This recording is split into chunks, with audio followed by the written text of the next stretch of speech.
Salutare tuturor, bun venit în a treia zi în Iordania. Începem ziua, am început-o cu o plimbare ca să ne revenim după ziua lungă din Petra de ieri. Am mai făcut o plimbare prin Al-Siq, suntem în canion și urmează să plecăm către deșertul Wadi Rum, după cum scrie și în titlu. Așa că rămâneți aproape, va urma o experiență beduină interesantă, zic eu, de-abia așteptăm. Suntem curioși. Am plecat din Wadi Musa, Valea lui Moise, locul de unde se merge la Petra. Și drumul e cam pustiu. Cam așa arată. Foarte puține mașini. Am ajuns la ceva autostradă, dar și aceasta e pustie. Doar camioane.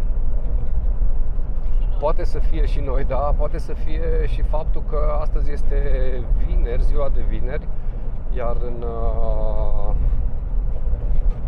musulmanii, vinerea este ziua lor, e duminica lor, ca să spun așa, pentru ei. Poate să fie și asta un motiv. În general, în Iordania, am văzut că toți participați la trafic respectă viteza legală, așa că dacă închiriați mașină, da, tocmai spuneam că toată lumea respectă viteza legală. Nu chiar toată lumea. Da, de obicei toată lumea respectă viteza legală.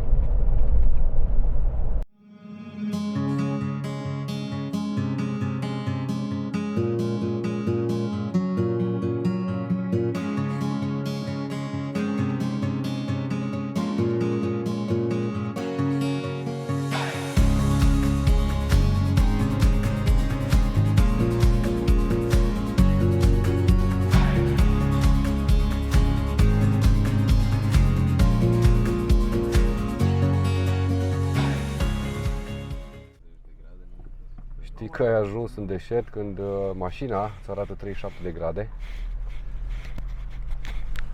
și în corturile în care vom sta, probabil că sunt 70 de grade.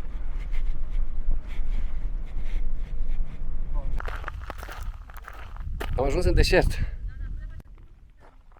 Soarele este foarte puternic, tot este foarte încins, sunt 37 de grade afară. Am parcat mașina, am parcat Panzerul peste drum, după cum vedeți, sunt cămile. Gașca, vi cald, așa-i? Nu, e numai bine, să ne îmbrăcăm cu ceva șube. Așa arată campul. Nu este atât de important cum arată, ci din ceea ce am văzut, experiența contează foarte mult. Ne vom caza.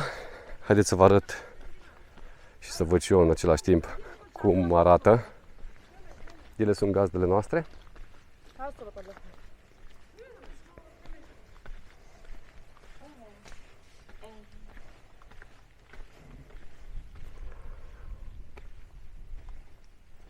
Hei, saluti!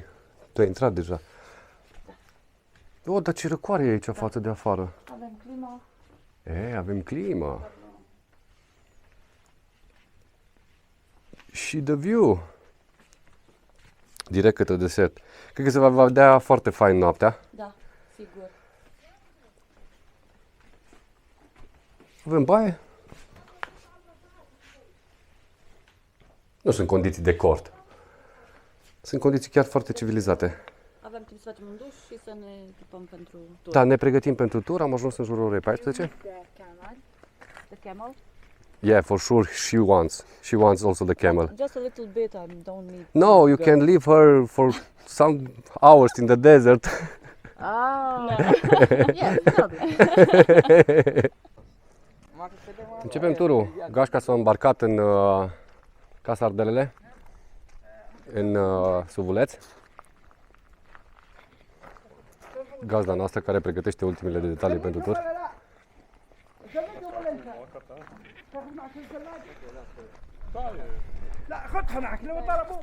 Vom intra tot 6 aici sus. That's... Okay, I don't have camera. Our guest. Oh, sandboarding. Okay. Nice people in Romania. Welcome in Jordan. Nice people in Jordan. You nice. Oh, welcome.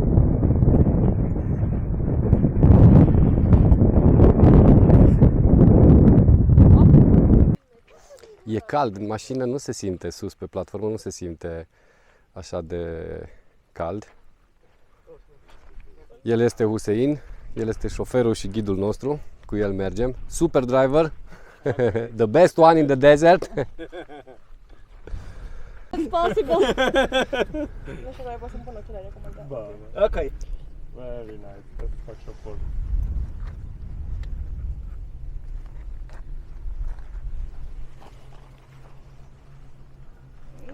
Documentăm ca să vedem și cum se face. Sorry. Uite la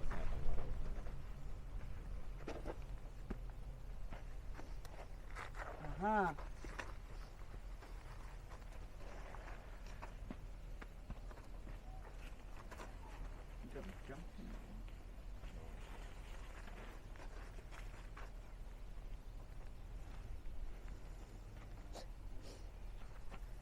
Dar ei l-au făcut la fel, cum știm noi. Da, dar mi-l-a prins bine Ți-l prins mai bine. Aha. Îl prinde bine pe fixează, am simțit, știi? Și pe frunte. Ok. Very nice.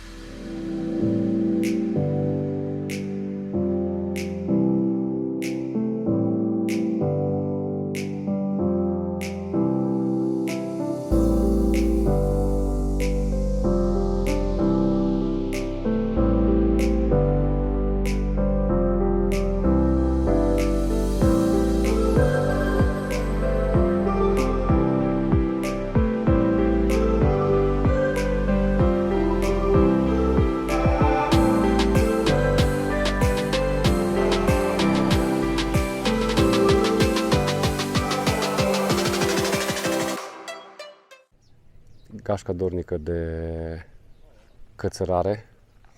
Ne aflam în locul numit Lawrence Springs datorită lui generalului T.E. Lawrence, care a trecut pe aici în timpul Revoluției Arabe dintre 1917 și 1918 și la final chiar a descris aceste locuri din Wadi Rum.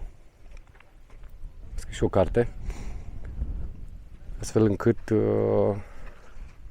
mai multe locuri din deșert veți vedea poartă denumiri cu Lawrence. Aici suntem la Lawrence Spring. El a făcut puțină mișcare, da. Până acolo, până la sus. La 30 de km de Wadi Rum se află și cel mai înalt vârf din Iordania. Andami e spune și are 1840 de metri. Și se spune, e clar că dacă este o zi senină, se poate vedea până la Marea Roșie. Scuze, nu la Marea Roșie, am să spun la Marea Moartă.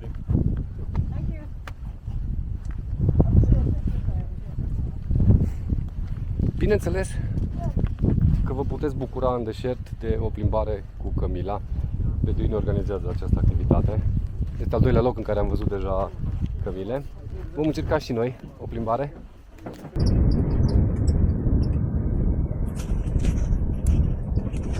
Cămilele la ele acasă în deșert.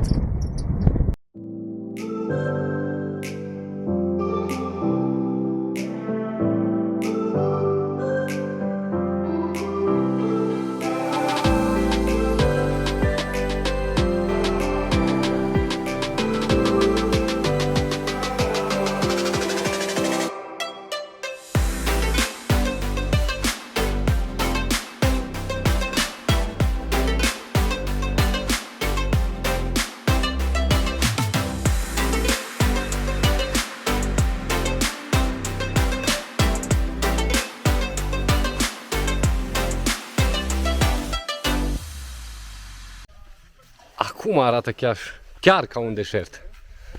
Urcăm pe o dună de nisip. Observați culoarea roșiatică a nisipului. Pentru asta este atât de renumit Wadi Rum. Și datorită formațiunilor stâncoase, aici au fost filmate mai multe pelicule de-a lungul timpului. Unul dintre filme este Marțienii, Lawrence al Arabiei s-a filmat aici. anumite părți din Star Wars și cam despre acestea am citit. Urcăm pe dună și încercăm să facem sandboarding. Arată spectaculos aici. La umbră nu mai e așa de cald, dar priveliște este wow. Uitați-vă și voi ce spectaculos arată. Un deșert cu formațiuni muntoase, stâncoase.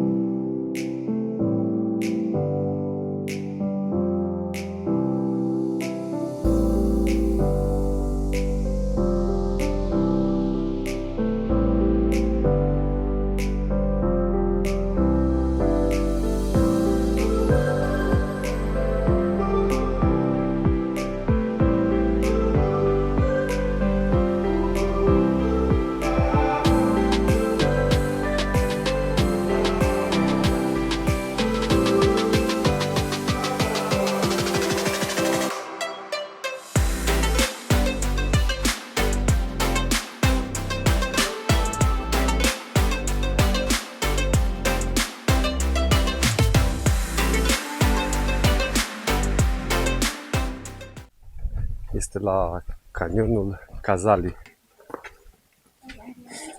Wow, cum arată intrarea în canion. Spectaculos.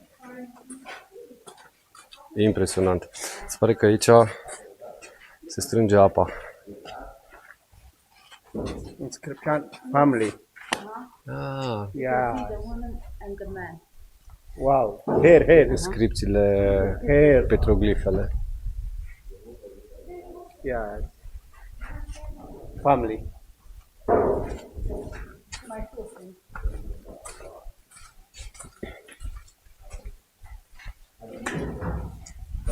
Uitați-vă cât de spectaculos este canionul.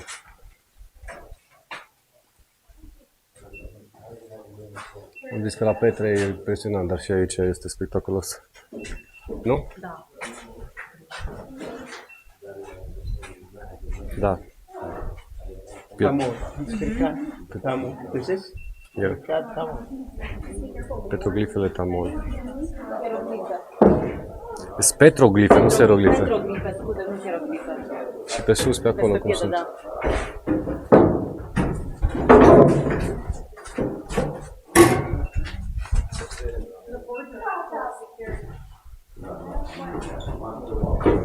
Aici iară. Asta e Arabic. arabic. This is Yeah. Arabic. This is Arabic. Sunt foarte, peste tot sunt petroglife, dacă vă uitați. V-am spus sau am uitat să vă spun că, bineînțeles că și Wadi Rum, deșertul, este inclus în patrimoniul mondial UNESCO, dar la ce am văzut până acum, nici nu mă mir. Este spectaculos și chiar unic. Nu suntem prima oară în deșert, am fost în deșert și în Arabia și în America de Sud, dar și locul ăsta are ceva unic. Mergem într-un cort de beduini acum. Și multă lume alerge să vină aici. Hello!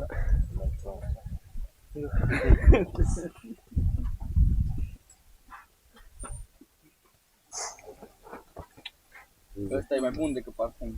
Asta e cel negru original. De ceva cu ceva parfum. Da, și e făcut ca o formă de soap, bropiu. de săpun. Așa arată. Parfumul ca un săpun, cred că se poate folosi după baie ca să împrospătezi pielea. Un ceai cu beduinii și asta e o experiență extraordinară. Gândiți-vă că oamenii ăștia aici trăiesc în deșert, în cortul pe care l-ați văzut. Am cumpărat și săpunurile, parfumurile, nici nu știu cum să le spun. Se numesc parfumuri, da. Le folosești Pietre magice. pietre magice, da. 3 bucăți au costat 10 dinari. Am făcut acest lucru și pentru a susține comunitatea locală.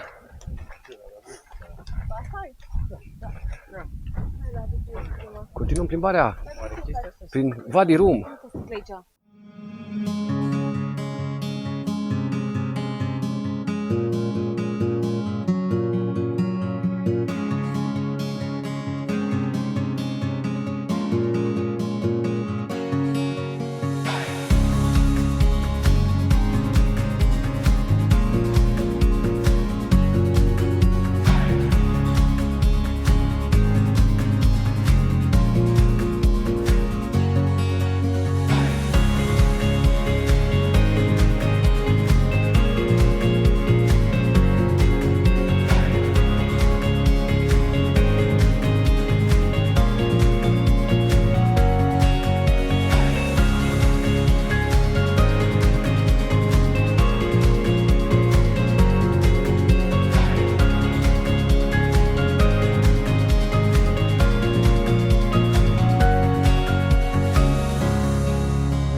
Uimitor până acum deșertul. Ați văzut înainte când am fost la un arc, să-i spunem, între două stânci, o formațiune ca un pod. Și uitați-vă la cel era mai mic, la mai mică înălțime, uitați-vă la asta cât este spectaculos. Vom urca o tură până acolo sus.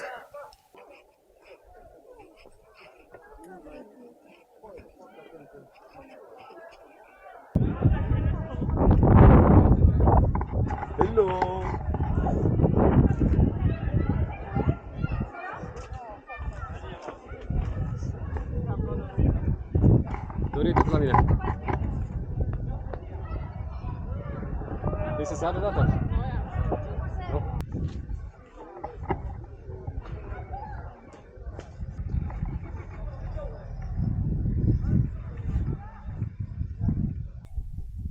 Hussein le arată pozele pe care le-a făcut el. Vă puteți uita pe Instagramul nostru și le veți vedea. Oh. Fine, fine. Thank you. Super fotograf, Hussein. Thank you very much. Welcome.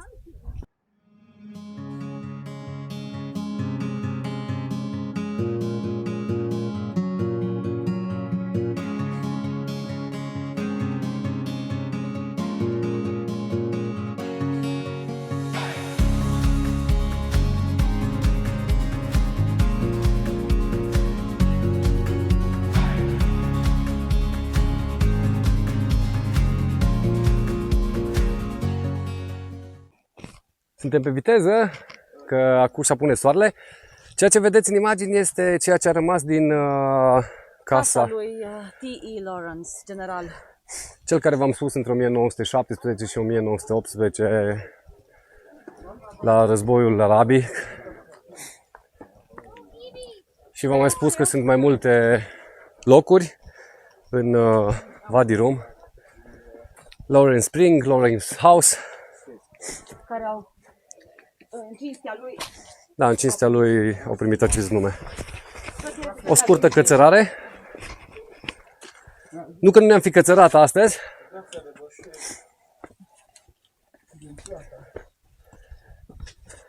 Dar este prea spectaculos totul. Cum se vede de pe aici. Plimbarea în Wadi Rum nu e doar o plimbare, e o experiență în sine. Și nu doar datorită, sau nu numai datorită deșertului, ci și a oamenilor și a ceea ce pregătesc. Ne-am oprit în mijlocul deșertului. Vedeți, în jurul nostru. Am adunat uscături. Iar acum Hussein ne va pregăti un whisky beduin, un ceai. Whiskey Bedouin. Whisky beduin. You can. No problem. Bedouin. Ce?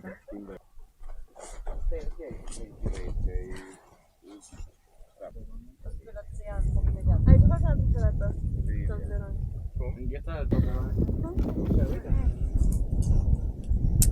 Sure? Water.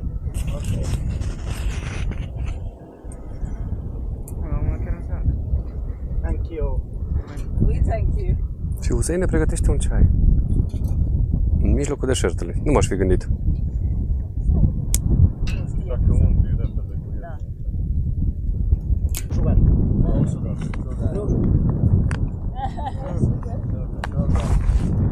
No sugar. Sugar? Who is for sugar? One sugar?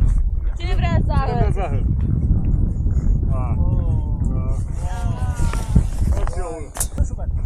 Mircea? No sugar? Sugar. Okay.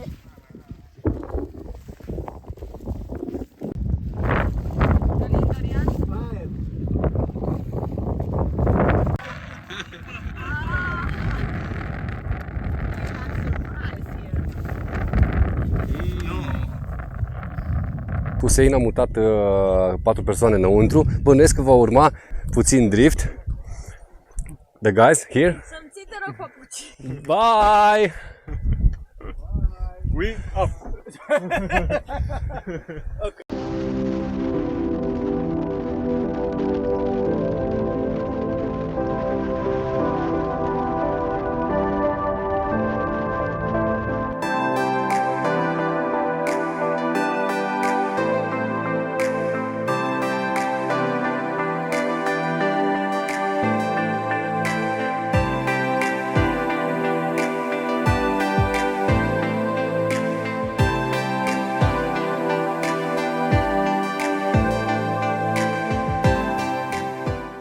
Am terminat turul.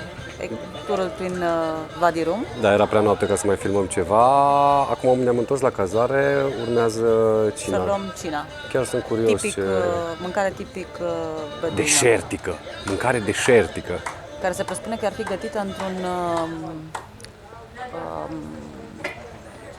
nu știu cum să-i spun. O sobă în sub... pământ, în pământ, pământ. da, un butoi. Să vedem, poate ne cheamă să și vedem cum au gătit, nu e sigur. Sala de mese, v-am arătat-o? Gașca? Obosiții? Saluti? Obosiții? Dar poți să dai jos din cap.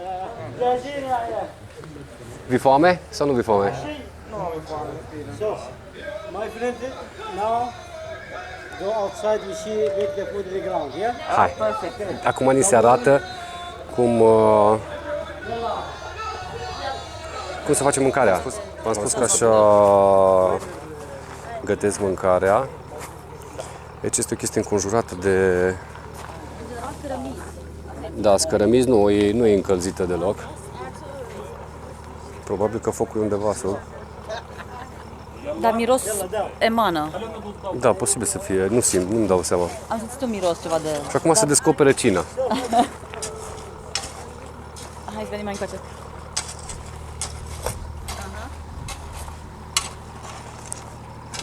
Veni mai încoace. Astăzi veți mânca nisip pe pâine. Nu, nisipul a mișcat.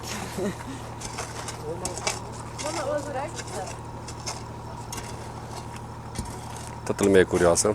Acolo au un butoi, o chestie care o descoperă acum.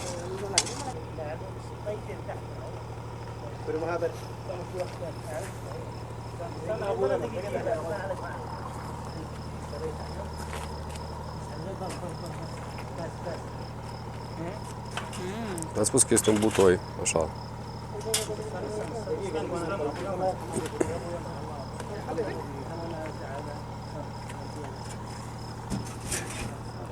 Toți turiștii care sunt în camp sunt foarte curioși de cum și ce se întâmplă. Da, acum toată lumea se apropie, miroase deja, Da. se simte mirosul. Și acolo înăuntru sunt pui, bucățile de pui. Și cartofi parcă să fie acolo. 1, 2, 3. Dinner is ready. So the chicken. بس حبرز شوي صغير. خليك شوي وعايزه. ايوه.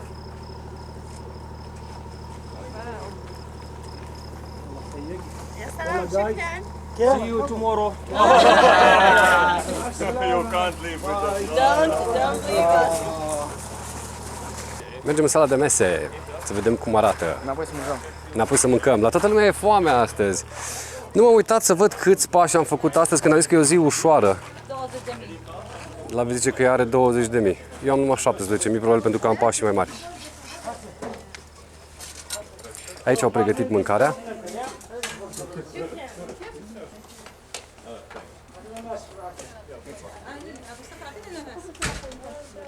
Salatele.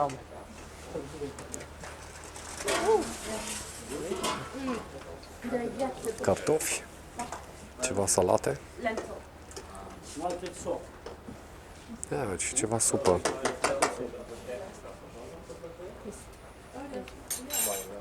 Supă la pahar. Foarte bună. Vă place ce mâncați acolo? Nu știu. Chiar bună. N-ai încercat încă sau? Da. Foarte bună. Bună? Da. N-am mai mâncat supă la pahar de cafea până acum, dar dacă e, zic că e foarte bună. E chiar bună. E foarte bună. Doria două. De-abia aștept să mănânc. A fost foarte interesantă experiența de deșert. Comparativ cu ziua de ieri de la Petra, cele două experiențe nu cred că se compară. Amândouă sunt în natură, dar aici mi s-a părut spectaculos. Spectaculos. Vreau să-mi iau și eu ceva de mâncare, să-mi iau și eu supa, să vă spun cum e supa. Ați văzut când a scos mâncarea. Puteți avea norocul să prindeți când gătesc miel. Miel, da. Dar acum am nimerit pui. E ok puiul. E un orez foarte deosebit făcut cu ceva condimente locale, cel mai răniu. Cartofi, salată. O să vă spunem și prețurile și cât mi-a costat toată această zi la Wadi Rum. Interesant. Se distrează, cred că.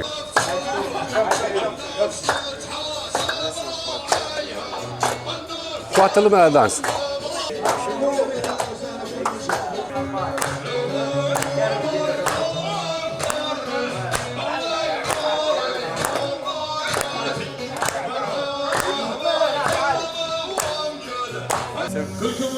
See. 1, 2, 3. Cake. 1, 2,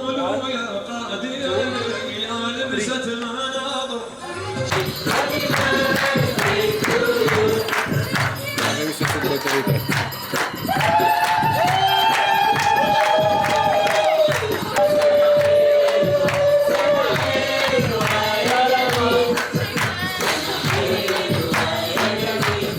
O seară frumoasă. A fost extraordinară experiența în deșert. În deșertul Wadi Rum, rezervație naturală, în traducere Valea Lunii. Mi-a plăcut, am mai spus, nu aș face comparație cu Petra, sunt două chestii. Amândouă sunt în natură, amândouă sunt spectaculoase, dar aici natura este la ea acasă. Da. Am văzut lucruri deosebite, nu mă așteptam chiar așa să fie chiar atât de frumos și chiar atât de plăcut. În ciuda căldurii care... Da, au fost 37 de grade, dar nu s-au resimțit chiar așa de puternic. Am spus că vă spun despre costuri. Întreaga afacere ne-a costat până la urmă cu totul 171 de dinari, turul împreună cu cazarea și cu mâncarea și cu... Pentru 6 persoane, nici nu-mi dau seama dacă ar trebui să calculez 6, 3, 18, 30 de dinari de persoană maxim. Totul, toată ziua. Da. Mâncare, cazare și plimbare. Un tur am văzut că se vinde în Wadi Rum cu undeva la 35 de dinari. Dacă mergeți în satul Wadi Rum, Da, acolo, da, o să vă las jos în link, o să vă lăsăm link către cazare. Se pare că seara nu se termină, ci că ne mai mergem și la foc. După ce am mâncat, ne-am simțit bine. am dansat, ne-am pictat puțin cu hena. Da. Așa că o să încheiem seara la foc. Dacă ajungeți în Iordania, Wadi Rum nu este de ratat, fără discuții. Deci alături de Petra, puteți să puneți pe același loc Wadi Rum. Da, da. Între de cele acord. două eu nu am o preferință. Nu pot să spun. Cu toate că când am venit am hotărât, eu consideram că Petra este number one, dar ambele oferă lucruri inedite. Extraordinare sunt amândouă. Mergem afară la foc și probabil că așa se încheie seara, poate mai vorbim, nu știm. A fost o zi lungă, am zis că e o zi ușoară, ieri la Petra au fost cald, mulți pași, peste 20 și ceva de mii de pași, extraordinar situl arheologic, vă uitați la video de la Petra, dar Wadi Rum m-a dat la fel de mult pe spate, nu știu dacă sună bine, dar a fost Te-a extraordinar. impresionat. M-a impresionat, da. Extraordinar. Și oamenii de aici, din Iordania, nota 10. Dacă v-a plăcut, nu uitați un like. Dacă nu v-a plăcut, un like și un coment. Dacă aveți ceva întrebări legate de partea de Wadi Rum și vă putem răspunde, sau cu siguranță vom încerca să vă răspundem, lăsați-ne un coment și vom încerca să vă răspundem când putem. Salutare tuturor!